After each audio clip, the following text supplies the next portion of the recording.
My first career as an investment banker, I did a lot of writing, but the writing was financial. In fact, so many people and so many different careers rely on writing, and so many careers rely on good writing in order for you to advance. So I did a lot of writing prior to this, where it wasn't the main focus, but it was a secondary focus.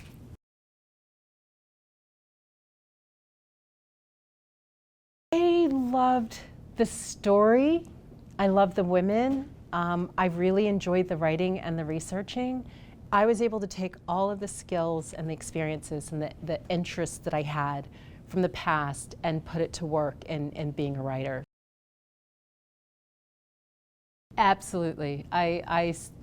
From the very beginning, and I think this is true probably of most writers, it's like you try to figure out, for example, when this book concept first came together, it was a biography of Katherine Johnson. And I queried an agent and they said, listen, it's an interesting story, but it's not enough for a whole book. And you know what? That was some of the best advice I got. It really ended up being this group biography of these 4 women in the foreground with this much, much larger group of women in the background. And that's the essence of writing, is taking all of this information and making decisions as to the best way to tell the story.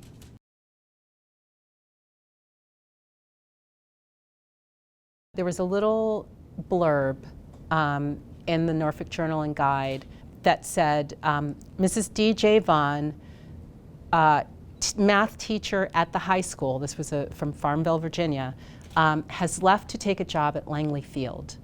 And so when I read that, that's when I knew I had the beginning of my story. They were absolutely absent. It was as if they barely existed. Over time, you would see them appear more and more in the white newspapers.